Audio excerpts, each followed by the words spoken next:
You know, Melissa, Carlton Gardens is actually the perfect spot. You can feel the buzz as Australia's top garden designers give it everything they've got. They absolutely are. You can expect edgy ideas that really push the envelope.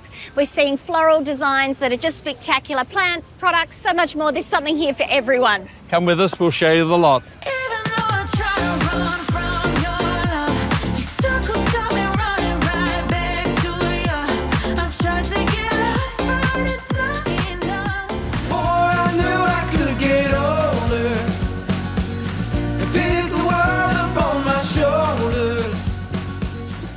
Oh, Graham, there is so much to love about this show, isn't there? Absolutely. Now, if you've never had the chance to come to Australia's largest flower and garden show, no worries, we're about to show you it all.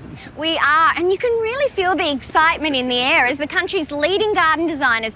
They've competed on a world stage. They've rushed to the finish line to complete these stunning show gardens. And can you believe they've had just 9 days to build them from the ground up? It is incredible. They've worked so hard, night and day, putting the gardens together, but they're all finished and they're competing for the medals. It's very exciting. We can't wait.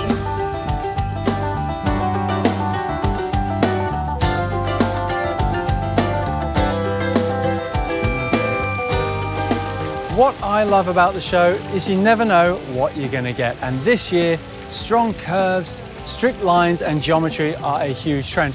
Take this Mediterranean-inspired garden, for example. It's called Villa de Lusso, and these fantastic archways just draw you into this amazing outdoor kitchen. But this garden is so much more than the curves. Here, we've got an outdoor swimming pool and an incredible daybed to relax on. On the other side, there's a sunken fireplace, and it's all wrapped in some exquisite stonework.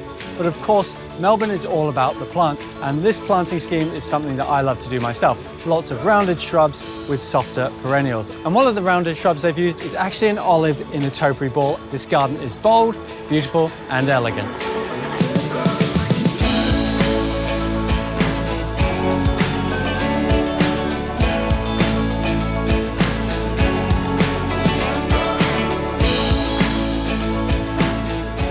Even if you've got a small space, you can make the angles work for you. Check out this incredible triangular bench seat. It's really quite big, but it doesn't take up much space because of the angles. And the geometry right next to that is this incredible infinity edge water feature, all topped off with a little bit of bling.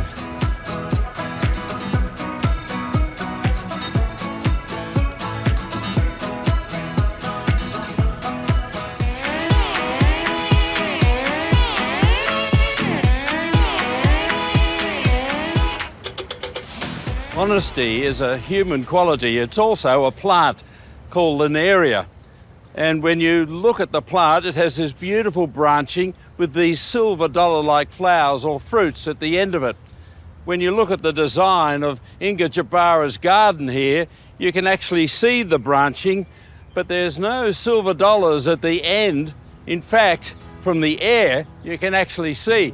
We haven't got silver pods, we've got green ones. Yes, this is very likely the most environmentally friendly garden here at the show because the dollars have become living pods covered with green zoysia grass to keep these pods warm in winter, cool in summer with the design of the pods and of course the grass on the top and this beautiful pathway that leads all the way through, gently through the garden. It's a beautiful garden that Inga has created with the silver birch all the way through to create summer shade and beautiful trees lining and creating the garden behind. And look at this colour. Well, the plants are another story altogether. Minimal selection. Agastaki, beautiful pink. Verbena bonariensis, vibrant blue of the salvia at the back and just mass planted. I just love it. It's very soft and romantic. And like the statue, I think the garden is a real perler.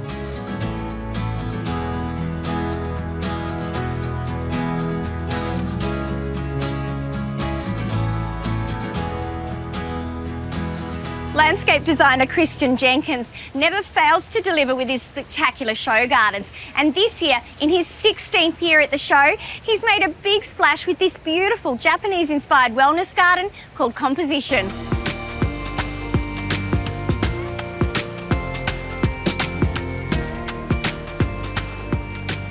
The natural stone pathway leads you on a journey through the garden, but the cobblestones are designed to be taken step by step, forcing you to slow down and just enjoy the garden.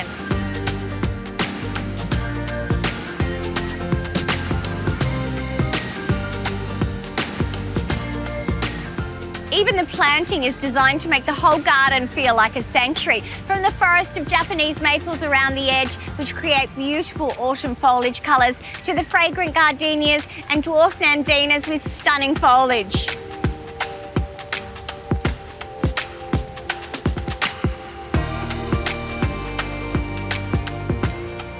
There are so many elements of this garden that are designed to create a sense of calm. From the 2 still lagoons, which create beautiful reflections of the surrounding garden, through to these carefully placed sculptural rocks which double as artwork and seating. Even the fire pit area is designed as a beautiful place to just sit back and reflect.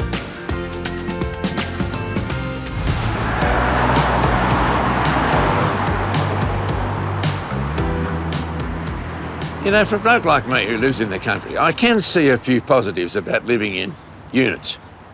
Not much to look after, no lawn to mow, right? And if you've got good neighbours, you can have quite a social group and get-togethers. But if you've got a bad neighbour, you are in trouble. And the one I'm about to visit is barking mad. You wanna know I think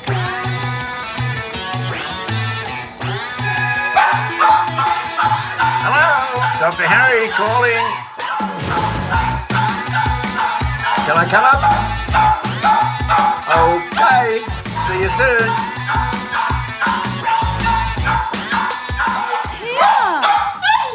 Have you got a visitor? Have you got a visitor? Let's see who it is. Hello, Dr. Harry. So nice of you to come. I can understand why you got me here. Thank you so much for coming. Well, come on in. Let's go. Come on. She's Come on, very come good on, now. let's She's go. happy to see you. Welcome to the Hello. madhouse. This is Ellie, How your you good? patient. It does sort of echo a bit in here, doesn't it? You know? I know, it does a bit. Oh, Well, she's sort of settled down, hasn't she? she has now. Come Yeah. on, you're going to hop up? Good girl. Good girl. There she is.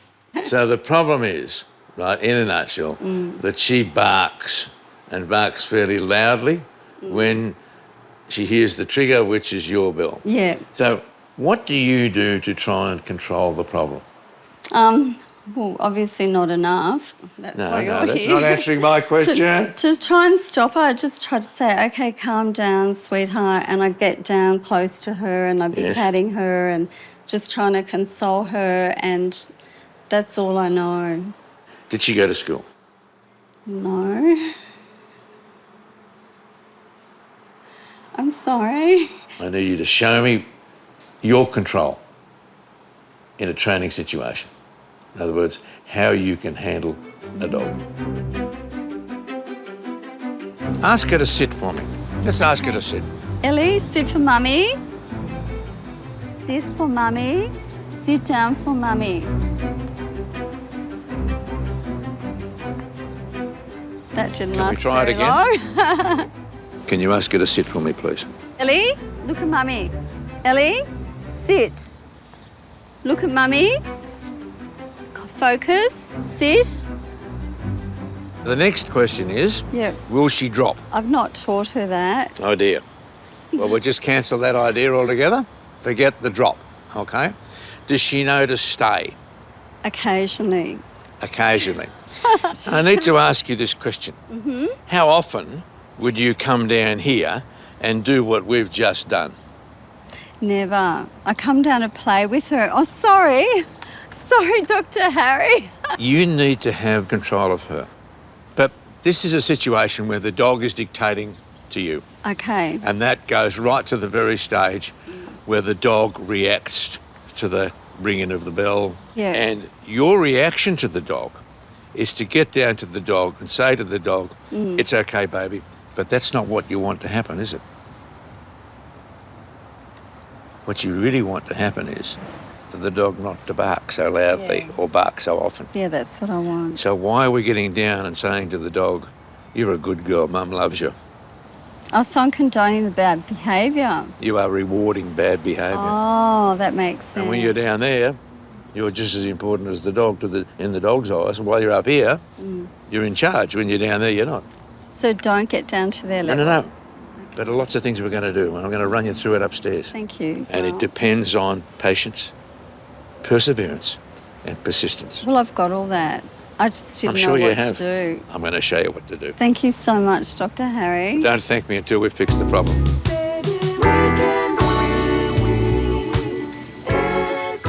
We have seen what happens when someone comes to that door. Yeah. Right? Your dog loses control. Yeah. And you lose control of your dog. Okay. So we need something in the way of physical restraint. Okay. Because when she starts to bark, you need to have control. Okay. And I do not think your voice control will be strong enough. No, it's not. Initially. No. Initially.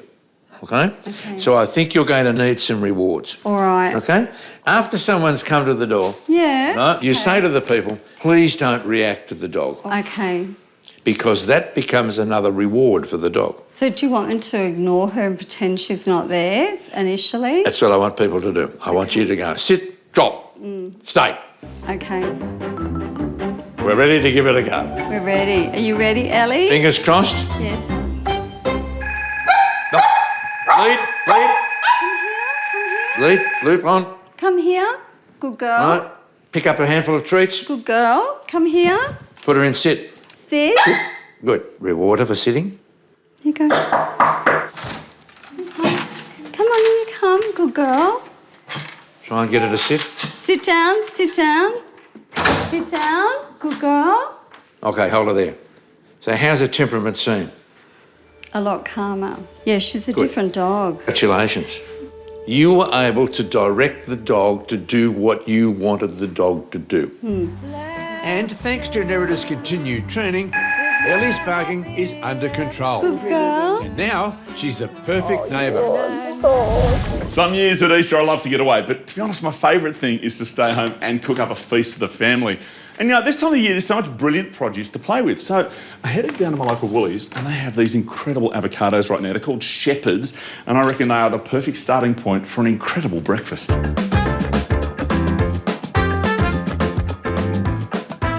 Now, most of you are probably familiar with your house avocados. They're the bumpy ones. They go dark when they're ripe, but your Shepherds, they stay green. So the easiest way to tell is just to see if the stem comes out easily, which it does. So it's ready to go. We're going to need a couple of these, and we're just going to take the knife and cut them in half, then get rid of the seed.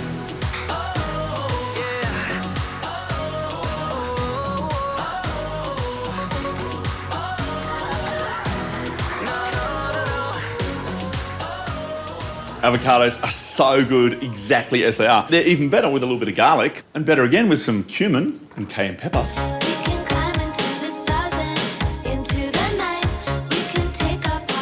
A bit of lime, absolutely. And spirulina, it's one of my favourites. You'll find it in the health food aisle of your local supermarket, and the colour is brilliant.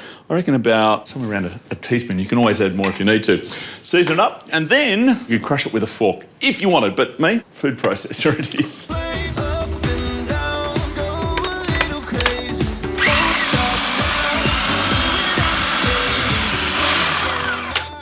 Now, I wasn't kidding about the colour, was I?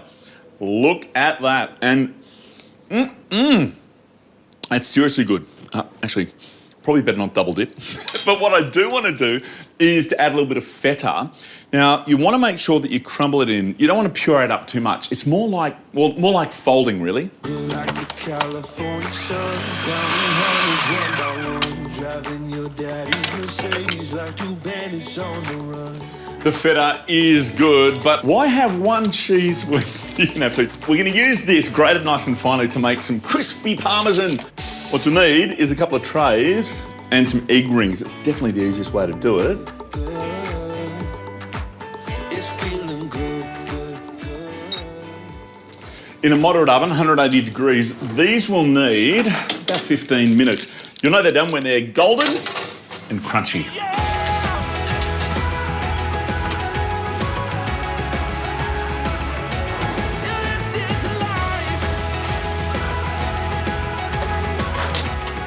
While they're warm, grab yourself a sharp knife and just cut off the edge like this. The reason is that later, when we plate it up, we want it to sit upright. Oh, and by the way, they will firm up and then they'll just shatter, so be quick. Lastly, it couldn't be breakfast without some eggs. We're just going to use some boiled ones for this. Get them peeled, get them chopped, and mix them with aioli.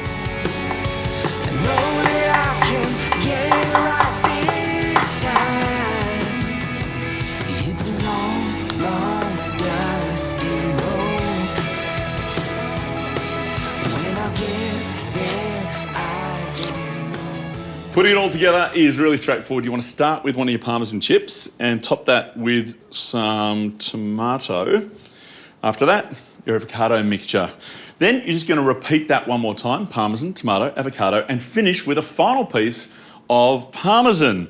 That's when you'll see why those flat sides are so important. It'll stand upright in the middle of your plate. You just finish with some egg.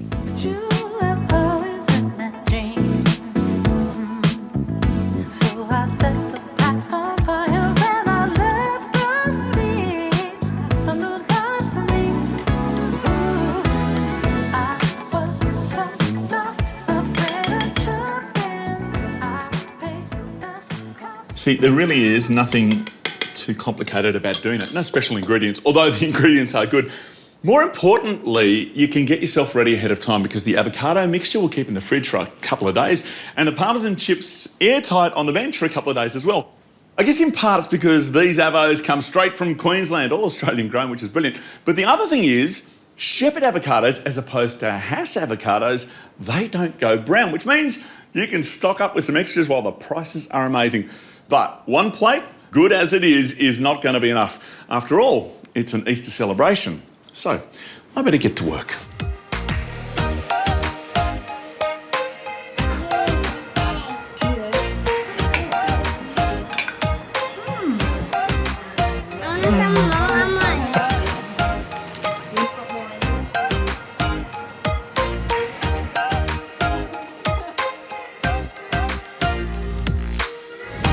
If you truly love food, then you know that the quality of the ingredients that you use can be the difference between something tasting just okay or transforming it into something exceptional.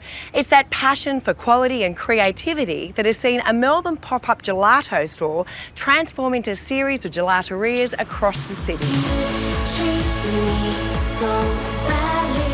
Pidapipo is renowned for its eclectic but scrumptious flavour combinations, and they claim to be the first of their kind here to actually serve up gelato the traditional way like they do in Italy. So Lisa, here you are, the gelato queen. It is so nice to meet you. Yeah, you too. Thanks for having me. So what's the significance of why we're here today? This is the rooftop of where our beehives are located. We're pretty lucky to be working with a local beekeeper, and we've been working with him for the whole time. We met him when we opened our test lab, so he supplies our honey for all the flavours. To get to where you are now, I mean, you became a fully qualified chef. How do you then go from that to gelato? Having an Italian background, I knew the quality of gelato in Australia wasn't the same as in Italy, and I thought it was just really interesting for me to go and learn that skill and see maybe this could be it. Yeah. So I enrolled in Gelato University in Italy. What, there's such a thing as Gelato University? I know, it's pretty crazy, but yeah, there is a thing. It was very fun. And learning how to make all the recipes and learning the authentic Italian way. Are we able to go back and have a look and see how, you know, how much work goes into it and how you actually do it? We're lucky. We've got some freshly harvested honey. Yum. And we're going to go make a flavour. With this? Yes. Oh my gosh, this is literally going to be my favourite day ever.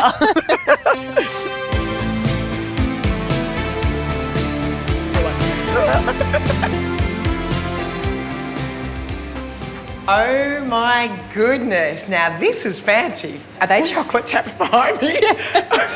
We're now specialising in chocolate as well. Yeah. So it was suited to have all the different types of chocolate that we make, so you can have them as a topping. But one of the really unique things that you do, you only do small batches of everything, because one of the beauties of that is you have people come back time and time again to see what changes on these boards up here. Yeah, so that's what this space is about, is we source really unique ingredients that we can't get a lot of, or maybe it's really labour intensive. The flavours change all the time. Yeah. Well, I'm excited that you're going to create something with me today, but I think, Chef, do you want to go put your whites on? Because we're actually going in the kitchen. Yeah. Do I need to put whites on? No. Good, that means I just get to watch.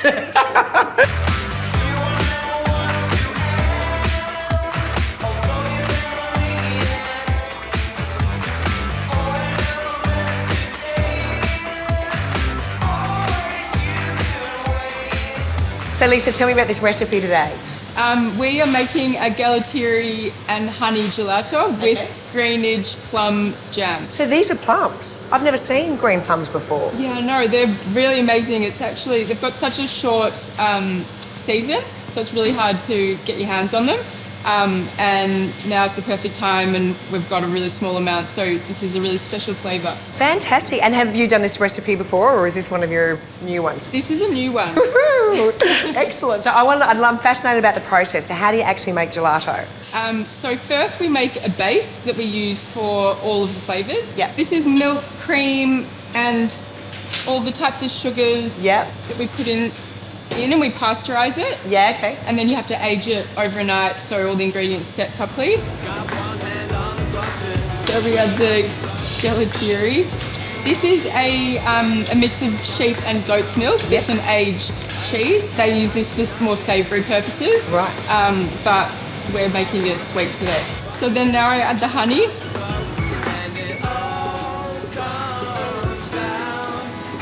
So now we just blend this.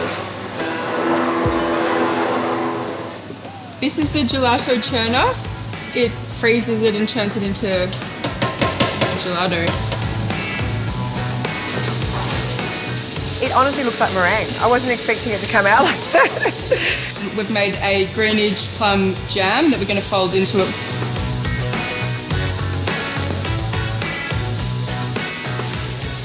So do you add the flavour at this point for all recipes, or is it this particular one?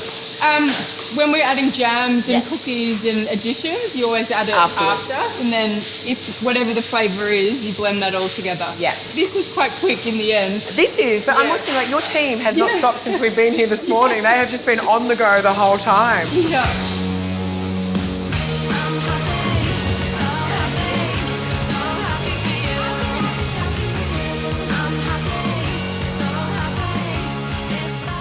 But the other thing that you're actually known for here is that you serve your gelatos the traditional Italian way. So what do you mean by that? Having the lids means that the temperature's preserved, so that's why you can't see the flavours. Yeah. And we serve with the paddle as well, which is actually harder than it looks. Yeah. So there's a bit of skill in that. I'm dying to try it, so can we have a taste? Yes. Every little moment that we have, honey, let's savor it. Thank you very much. Are you going to join me?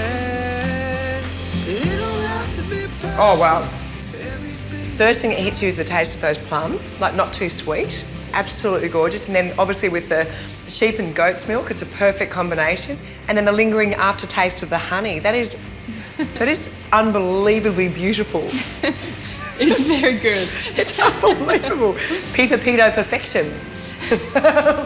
On a paddle.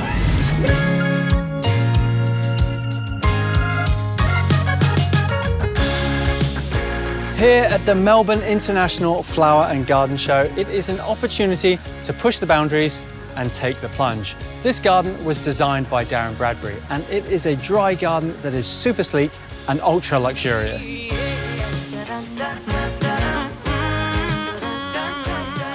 Well, Darren, this garden is hugely ambitious. Tell me, how did the concept start? Yeah, thanks, Charlie. Look, Aurum is really just a design idea based around the fact that we wanted somewhere to drink champagne. Hey, what better reason? Perfect. You don't need any other reason than that. No. Tell me about these structures. They are incredible. Yeah, look, the structures, steel structures, we just wanted some shade over some of these sitting areas, and painting them gold just gave the space a bit of a feel of glamour and sophistication.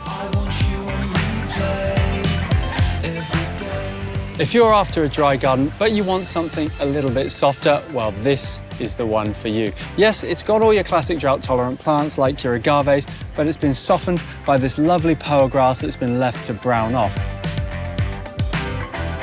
Now combine that with curved steel edging and a curved profile on the door behind me, and you'll have yourself a very special space. While many of the gardens here are larger, there's still so much inspiration for smaller gardens. And the good news is they're all designed and built by students. And you look at this one, recycled materials, galvanised iron, timber, Australian native plants. And the good news is it is all achievable. It's just fantastic. It is, and look at this one here, Susanna. What an effort. How are you feeling about it all? Yeah, we're feeling great. I mean, it's been a long journey, but having had Josie with me and designing it together, and there have been points where we weren't sure it was going to happen. So to see it now in front of us, it feels really great. So you were looking, I guess, at these small spaces, which a lot of home gardeners have today. Absolutely, absolutely. And I think it's really important that people recognise that just because you're in a small space, it doesn't mean you need to push everything to the edges and have everything on show. It is possible to have journey in a small space.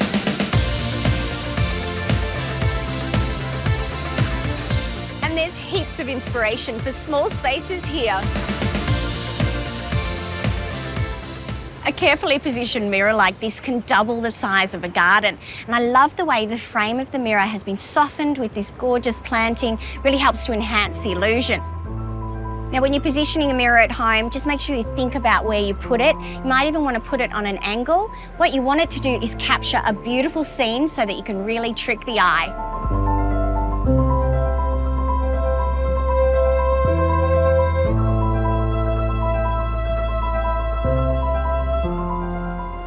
And if you don't have a lot of room to work with, then don't forget to make the most of your growing space with vertical garden ideas like this gorgeous recycled wood planter, which doubles as a work of art. And if you're lacking space, you could always bring colour to the garden at eye level with beautiful hanging baskets dripping with flowers and foliage.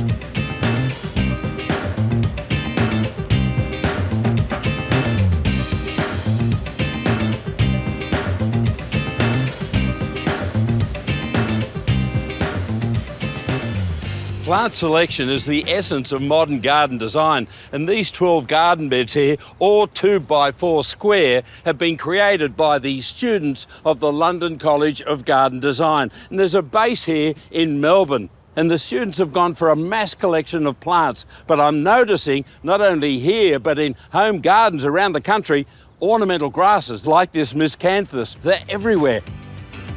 In autumn, they've just got this beautiful swaying of the flowers, nice and tall, especially up against the dark green foliage of the evergreen magnolias. Looks fantastic. Your local garden centre has got lots of different varieties to cater for their popularity.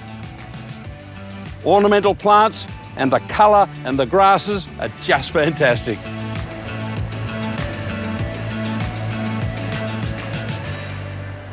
You know, it wasn't that long ago that colour disappeared out of gardens. Everything went boring green. Well, colour is back. But what colours do you use? Well, grab a painter's colour wheel, and if you want to go safe, go to one end of the colour wheel, those that are adjacent on either side, and that way you won't get into any strife. You want to be a bit challenging, go to opposite ends of the colour wheel. Then you'll get something really exciting.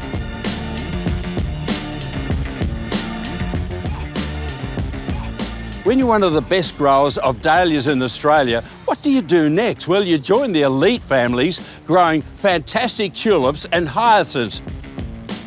Plus, you then introduce some fabulous cyclamens. My nan and my mother just love them. Well, in addition, they've got some fantastic double and new selections of hippeastrums, some fabulous varieties of clematis, and then you add the buffoni. The whatty? Yes, the fantastic century bulb. Mums and dads love growing them. Kids love painting the flowers.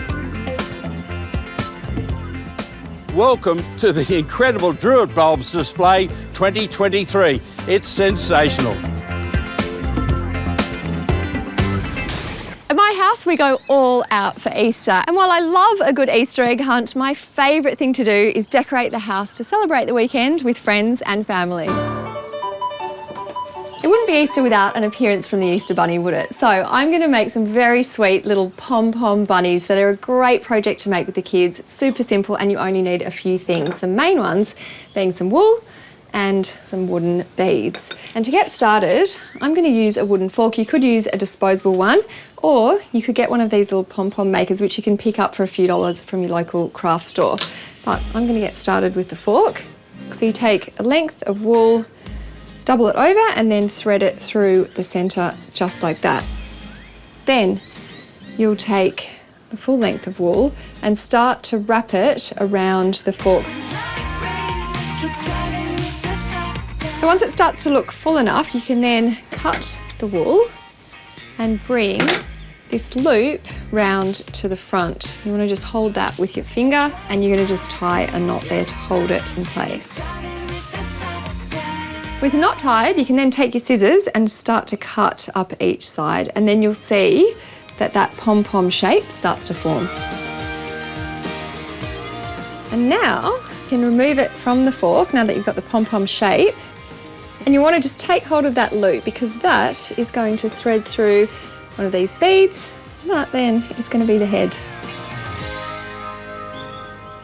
Time now for some bunny ears. I've just cut these ones out of some felt, and to make them look a little bit more realistic, I'm just going to add a dab of hot glue at the base and then pinch them like so, and then I can glue them to the head. Just keep your head high. It's a celebration.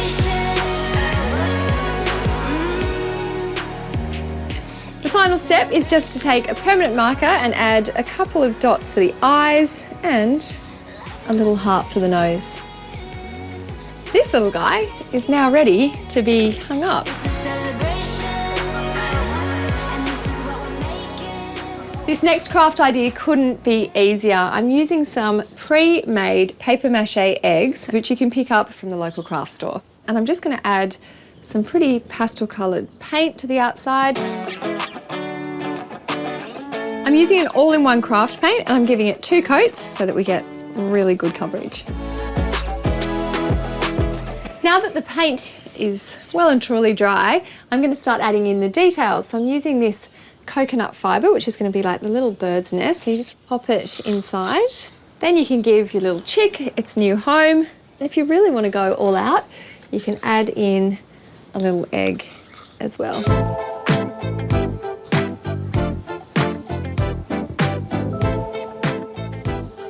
For this next idea, I'm going to show you how to make some very cute rabbit ear napkins. So you can use napkins that you have at home. You could cut up some fabric like I have here. But basically, you start off with your square, and it's just a matter of folding it. So you bring the 2 outside edges in towards the middle. Then you fold again into the centre, and once more. And then fold it over onto itself and bring it up and around an egg. Now, I'm going to use this paper mache egg for this because it goes with my colour scheme. So you bring your napkin up around the egg, take some twine, wrap it around the top, and then the final step is just to have one little bunny ear flopping over. And that is ready to go on your plate for your Easter party.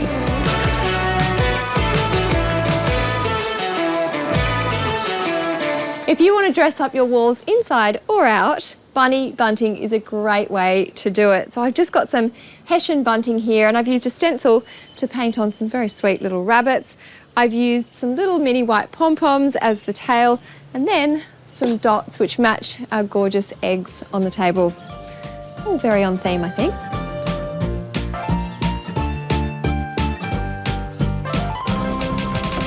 You'd usually associate a wreath with Christmas time, but this is a pretty cool Easter wreath. And I've just used some vine from this wisteria. I've then used this pretty garland with all these lovely colours, some dried flowers, and some sweet little birds at the base.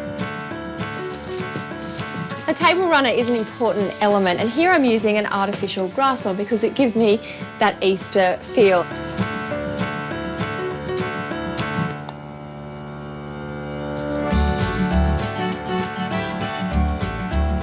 By far the most important part though is the centrepiece, and here I've got some baby carrots held up in a vase.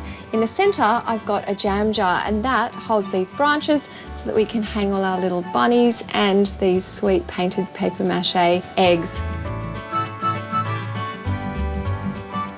I've also added in some simple flowers, and that is done. And all of this might be my favourite part of decorating for Easter, but for the kids, it is all about collecting those chocolate eggs.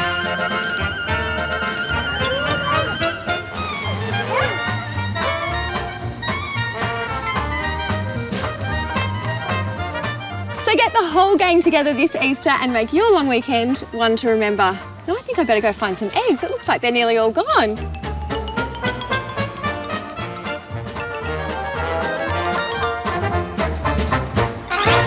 Defined by everything we do until we change to something new on the horizon. I learned so much because of you, and you're a big part of the reason that I'm shining. Millions of blooms under one roof as the Royal Exhibition Building is turned into the Great Hall of Flowers. It's an extravaganza of colour. Still nothing will compare to. No, nothing will compare to. Back when we were young, we were young, we were young, we were young. Collectors Corner have created a garden with another level. This is a gold medal winning garden. And I say another level, it's sea level, below sea level. Cacti and succulents are created like seaweed, and it's sort of dripping down from Atlantis. In fact, Collector's Corner is well known for its brilliant quality of plants. You've got to see this display to believe it. Give it to me.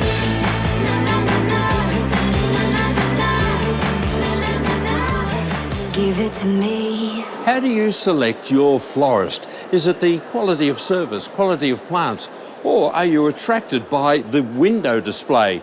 This one here has taken out first at the show. Beautiful Phalaenopsis orchids, roses, and of course these incredible lotus leaves, all mounted on a bike. Florists have done such brilliant work here. This came number 2 as a window display. In fact, they've got a frame within a window frame. I love it. Japanese paper cranes, anthuriums, dancing lady orchids. Have a look at your local florist window. Get inspiration.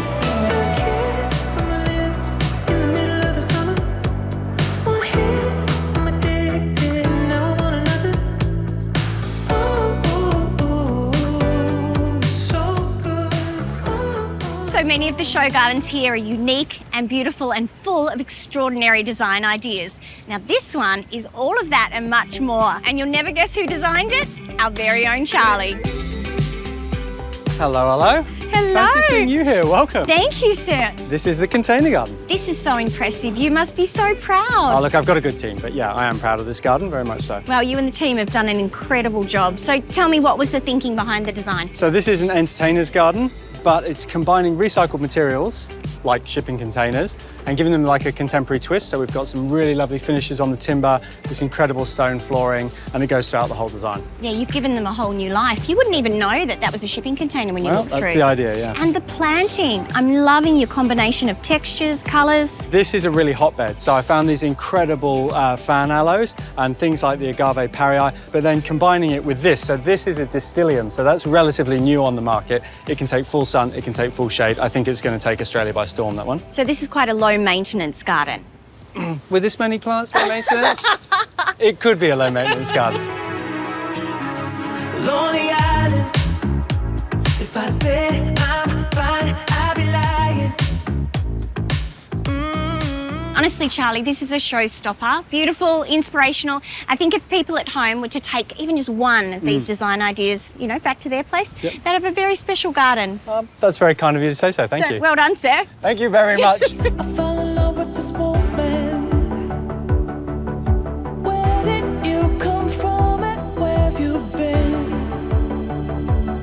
Like oxygen, I have to take you in. If you're looking to make a strong modern design statement in your garden, it really does pay to be bold.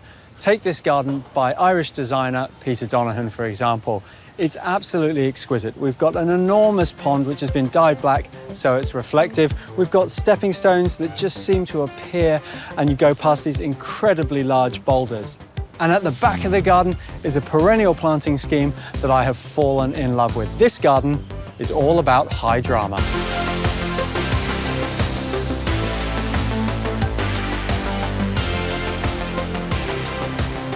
But if you've got a small space, you can still have high drama by playing with the levels. Here, to get up into the garden, we've got a really industrial grate, which I love because you interact with the plants beneath.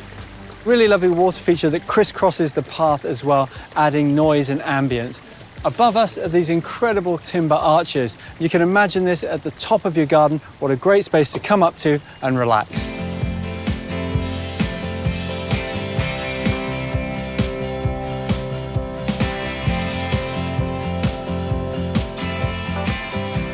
And who would have thought that Corten steel could be so versatile in a garden? We've got garden edging, planter boxes, a curved bench seat, a firebox, and even these incredible curved steps. And all that Corten is lifted by this mass planting of leucadendrons. And these are just a few of the things you'll see at the show that you can take home and do in your own space.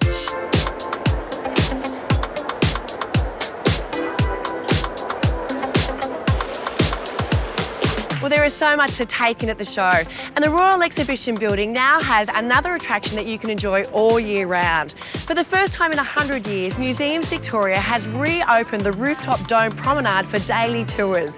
This means you get to explore all 3 levels of this exquisite World Heritage listed building. Now, obviously, if you're going to enjoy a view for the first time in a century, bookings are essential. I love being a builder. I get to create homes for families to enjoy. But I'm much more than that.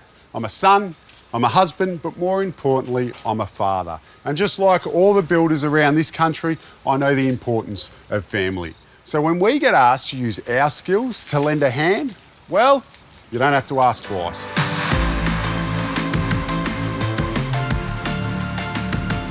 This is a very special house. It's the 44th home to be built for the Royal Children's Hospital Good Friday Appeal in 31 years, and it's going to auction next week, with all money raised going to help the sick children that need it most. This is a beautiful 4-bedroom home. Downstairs is all the living, so you've got family, you've got kitchen, meals and living room. And upstairs is where all the bedrooms are, but it's what you can't see that makes this home so remarkable.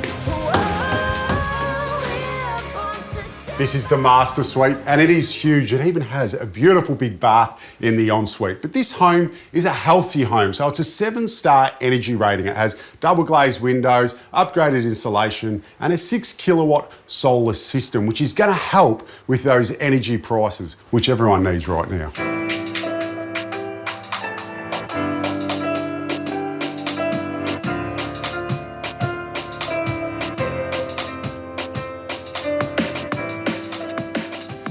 If you're wondering why this house or the Good Friday Appeal is so important, this little hero is why. How you going, Bryce?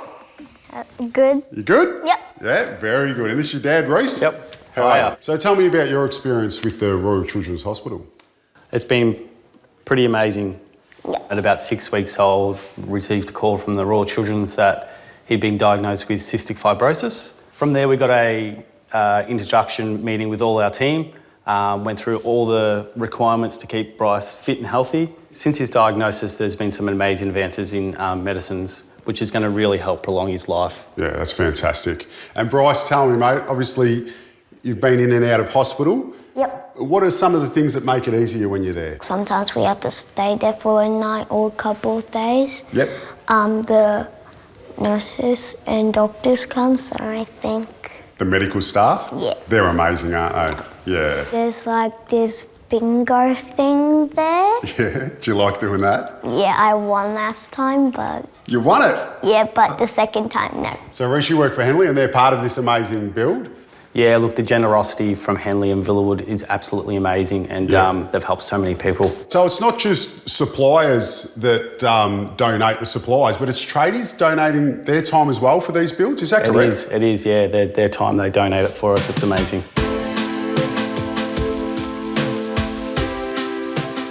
Now, it's always a tradition on the building site to fire up the Barbie. So we've got some of the amazing volunteer tradies here that helped create this spectacular home to have a thank you snag sanger. How we going, guys? Yeah, good. And Adam, this is my wife Jess and my son Ty. Nice to meet you. Do you have as much energy as your older brother? Yes. Yes? I think he does. Well, how good's this Barbie smell?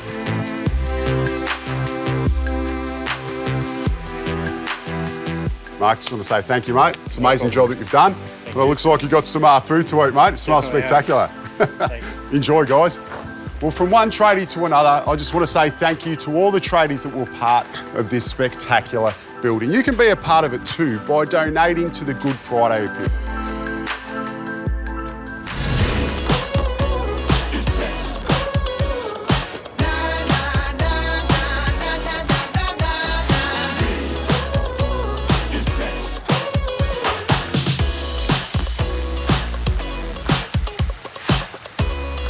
The standard of show gardens here at the Melbourne International Flower and Garden Show this year is off the charts. And some of them have a special message behind them as well, like this beautifully planted oasis titled Alone Together.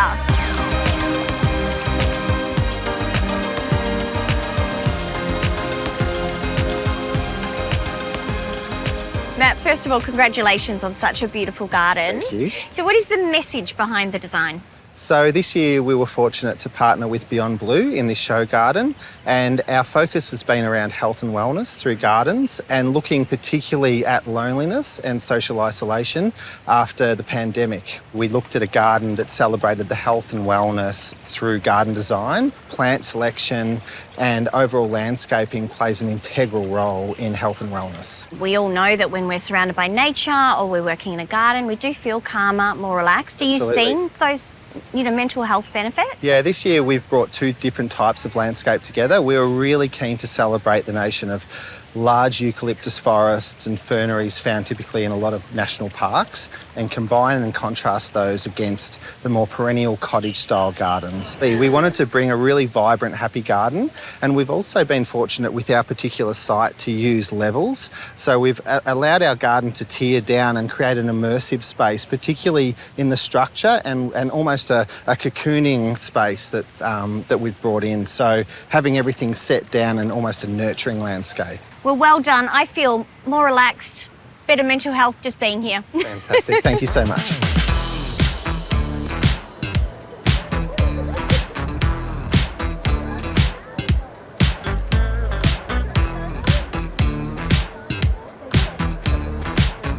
If you've got a small garden, perhaps you don't have a garden at all, well, the balcony gardens are the thing for you. Now, this is the second year they've been running at the show and they have really stepped it up. I mean, take a look at this. This is actually 3D printed concrete. The thing I love about this garden, though, is the terrarium table. It's pretty special.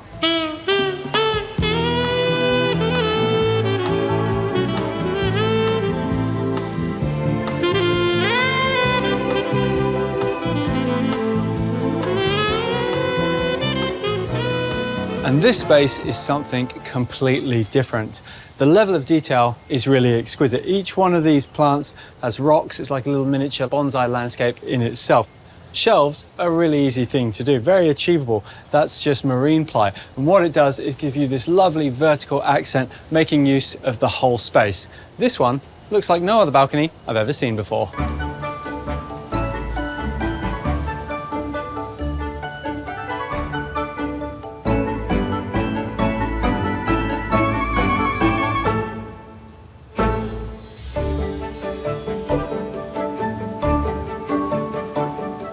If you're after something a little more traditional, well, this one is cute as a button. And if you like growing veggies, well, take a look at this. Hanging baskets on a wall. We've got things like basil, mint, sage.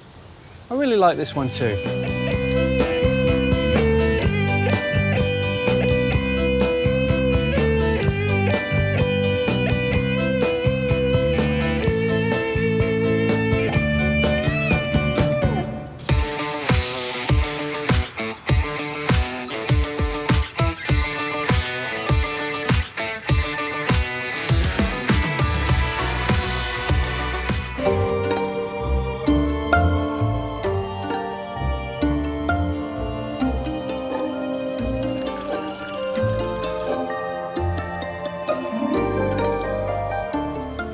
Yes, I know we've seen outdoor gardens before, not only here but also at Chelsea.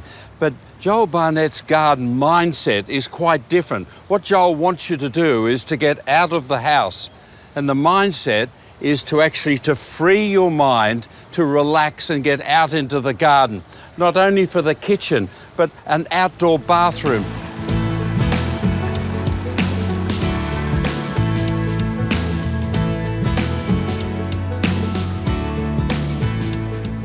What Joel wants you to do is to sit down with your family, to watch a movie maybe in a different setting, outside the walls of our normal homes. And I think that's a great idea. Once you get out there, you can enjoy the Persicaria, the Rebecca's coming into flower, the beautiful geranium Roxanne, the plant of the century.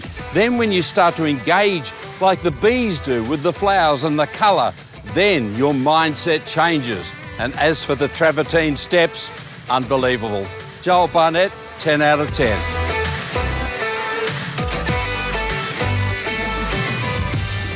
It's so easy to be joyful at Easter. After all, between the chocolate eggs and the hot cross buns, there's plenty of smiles going around. That said, there's still lunch to take care of, and I think some crispy fish with all the lemon you can handle in a taco, just perfect.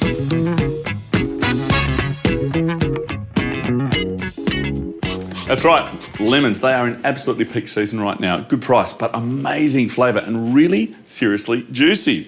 We're going to start by making ourselves a little bit of a marinade for the fish. For that, you just want the lemon zest at this stage and a little bit of bicarb soda. Now, when you're marinating anything for frying, you want to use a little bit of this. It helps everything go beautifully crispy. And the other thing for us is, of course, some fish.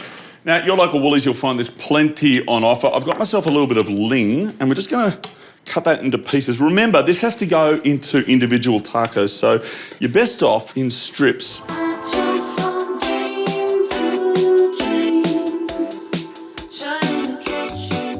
that'll do it. And then scatter it with our lemon and the bicarb soda. You do need to mix it really well. A feeling like we're winning and things will go our way. Yeah, yeah. Our song is on the radio. Give it a good mix. One of the things you'll notice is that the fish starts to go yellow. This is a good thing. It's actually the colour coming out of the lemon zest because all that lemon flavour is getting driven right into the fish, and at the same time it's forming a barrier so it can get extra crunchy. But unless we create a coating, that's not going to happen. That's just plain flour, just enough to coat.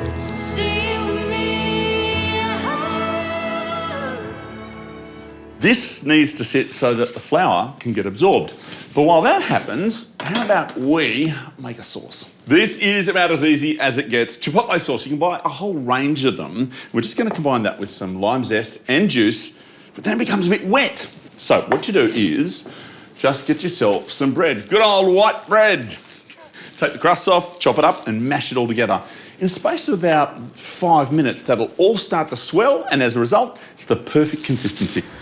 I'm coming at you like a tidal wave. Yeah, I'm coming full force. I feel a bomb, feel a braver than ever before. Can't keep me locked up in a cage. I'm coming at you like a tidal wave. I'm coming at you like a tidal wave. It's looking pretty good. We'll leave it a few minutes. It might need either a splash of water or one more bit of bread. We'll see how it goes. But meanwhile, we've got the fish good to go. We've got the sauce. We're going to need a salad. After all, every taco needs one. For that, we're going to start with cabbage. Always a perfect jumping off point. Plus, we've got cucumbers and tomatoes and red onions and parsley all together. Fantastic. Now, if you've got amazing knife skills, great. If you don't, that's also great. You can cut it as finely as you like. But yes, finer is better.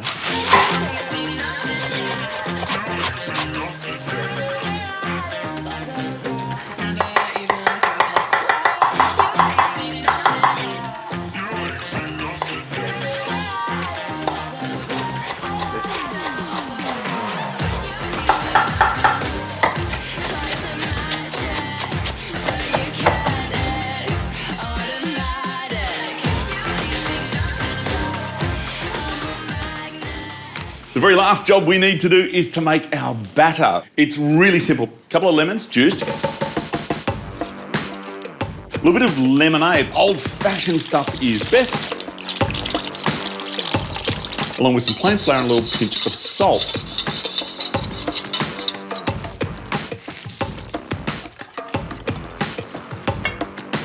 The real trick, though, to make sure that your fish goes super crunchy is to go from really cold to really hot really fast. So a few ice cubes are a very good idea. And just a couple more bits of ice, that's perfect. Now, if you're weighing things out, great. And if you're living on the edge and free pouring, that's also good. With your batter, you just want it to be able to like stick to your finger, but it's still running. And if you see a few lumps, that's not a bad thing. That's a good thing because you don't want to overwork it. It's nice and cold. So we'll grab our fish and we just need to make sure we've got hot oil around 180, 190 degrees. And we'll do these in batches, maybe 2 or 3 pieces at a time, because the worst thing you can do when you're frying anything is overload the oil. That way it'll get soggy and oily and never go crisp.